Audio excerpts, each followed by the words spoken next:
Hello friends, आप लोगों को कोटि नमन। इस भाग दौड़ जिंदगी में मनुष्य हमेशा परेशान रहता है। इस परेशान का एकमात्र कारण है मन अशांत।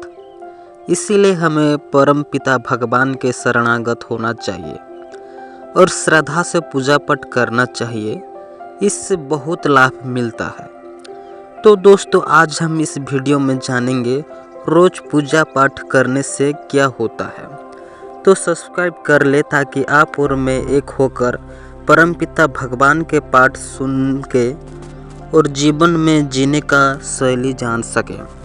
तो चलिए दोस्तों, शुरू करते हैं और ज़रूर अंत तक देखिए ताकि आपका जीवन में कुछ बदलाव आ सके। भगवान के प्रति हर व्यक्ति की श्रद्धा होती है, इसलिए तो जब भी हम किसी मुसीबत में होते हैं तो सबसे पहले भगवान को याद करते हैं। हर हिंदू परिवार में भगवान को याद करते हैं। हर हिंदू परिवार में प्रतिदिन देवी देवताओं की पूजा की जाती है, लेकिन घर पर पूजा पाठ के साथ ही मंदिर भी जाना चाहिए। प्रतिदिन मंदिर जाकर पूजा दर्शन करने के 1-2 नहीं बल्कि 36 लाभ है और इन लाभों को शास्त्रों के साथ ही वैज्ञानिक आधार पर भी लाभकारी माना गया है। पंडित सुरेश श्रीमाली बताते हैं कि वेद दर्शन के अनुसार मंदिर में जाकर नमन प्रार्थना पूजा का सशक्ति के आधार होना चाहिए और श्रद्धा से पूजा पाठ करना चाहिए। इससे जीवन में कई सुखद परिवर्तन, शांति, संपन्नता आदि होने के प्रति विश्वास, सुफल अवश्य मिलेगा।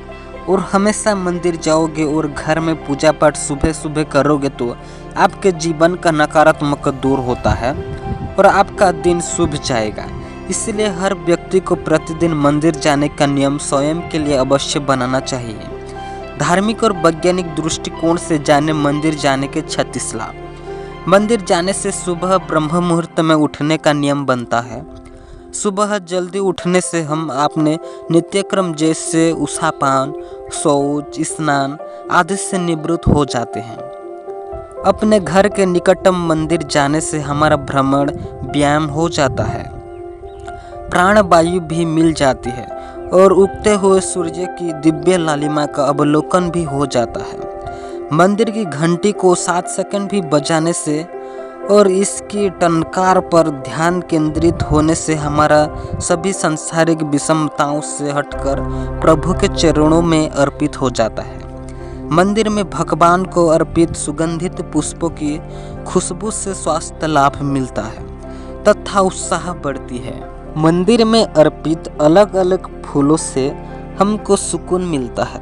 मंदिर में कपूर, अगरबत्ती और धूप की दिव्य सुगंध से हमारी प्रतिरोधक क्षमता बढ़ती है और नकारात्मकता समाप्त होती है। मंदिर में हम अपने जीवन के उद्देश्य को दोहराते हैं और ईश्वर से सफलता का आशीर्वाद मांगते हैं। सुबह उठते ही हम उस दिन की कार्य सूची लिखते हैं और उसे मंदिर लेकर जाते हैं। यहाँ उन सभी कार्यों को पूरा करने के लिए कठोर परिश्रम का संकल्प भी लेते हैं। जब हम मंदिर में आरती और कीर्तन के दौरान ताली बजाते हैं तो हम इससे स्वास्थ्य लाभ मिलता है। आरती में बजाई जाने वाली छोटी घंटी से हमारा पित्त दोष संतुलित होता है। शायद इसी कारण से गौ माता के गले में भी घंटी बंधी जाती है, क्योंकि यह सर्वमान्य है कि गाय में पित्त जाता रहती है।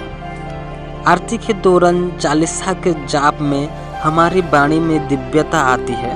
ओम के उच्चारण से हमारा चित्त एकाग्र होता है। आरती के बाद शंख बजाया जाता है, जो श्रद्धालुओं के लिए बहुत सुखदायक तथा स्वार्थवर्धक है। आरती के बाद हम भारत माता की, गंगा मैया की जय बोलते हैं, जिससे हमारे देशभक्ति जागृत होती है। हर मंदिर में आरती के बाद गोरक्षा तथा गोहत्या बंद होने का संकल्प जरूर दोहराते हैं। आरती के बाद हम ज्योत पर अपना हाथ घुमाकर अग्नि स्पर्श करते हैं। इससे हमारी कोशिकाओं को दिव्य उष्णता मिलती है और हमारे भीतर पल रही सभी जीवाणु संक्रमण समाप्त हो जाते हैं। ज्योत पर हाथ फेरने के उपरांत अपने उष्ण हाथों ले को आँखों से लगाते हैं। इसकी गर्माहट आँखों के पीछे की सूक्ष्म रक्तवाहिका को खोल देती है और उनमें ज़्यादा रक्त प्रवाहित होने लगता है। हमारी आँखों की ज्योति में वृद्धि होती है। आरती के बाद हम दंडवत होकर माथा धरती पर लगाते हैं। इससे हमारा अहंकार खत्म होकर धरती में समाहित हो जाता है। मंदिर में भगवान के दर्शन के बाद हमें तुलसी, चरणामृत और प्रसाद मिलता है। चरणामृत एक दिव्य प्रिय प्रसाद है जिससे गाय के दूध, दही, शहद, मिश्री, गंगा जल और तुलसी से बनाकर विशेष धातु के बर्तन में रखा जाता है। आयुर्वेद के मुताबिक यह चरणामृत हमारे शरीर के तीनों दोषों के संतुलित करता है। चरणामृत के साथ दी गई तुलसी हम बिना चबाए निगल लेते हैं, जिससे हमारे सभी रोग ठीक हो जाता है। मंदिर की भूमि को सकारात्मक ऊर्जा का वाहक माना जाता है।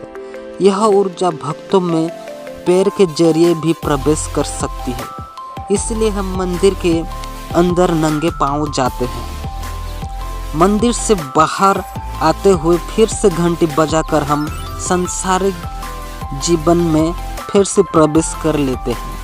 सूर्य को जल अर्पित करने से हमें उसकी आलू की किरणों से रोगमुक्त होते हैं। पीपल, बड़, बरगद को जल अर्पण करने से हमें वहाँ फैली खास तरह की ऑक्सीजन मिलती है।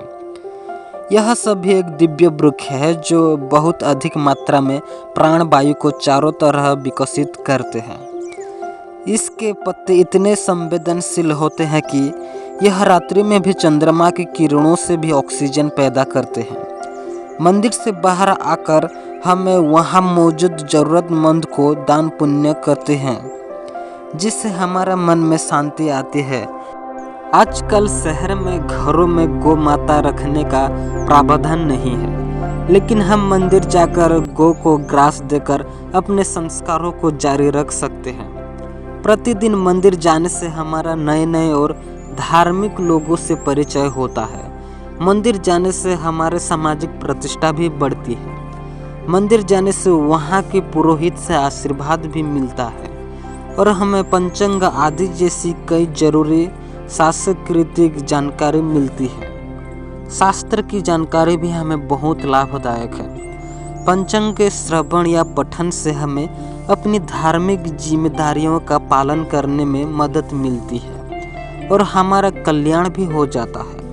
मंदिर में सभी देवता, वेद, पुराण, गीता, रामायण, महाभारत आदि शास्त्र मौजूद होते हैं, जिनसे पढ़कर हम अपने जीवन सफल कर सकते हैं। इसलिए हम सभी को प्रतिदिन मंदिर जाने का संकल्प लेना चाहिए।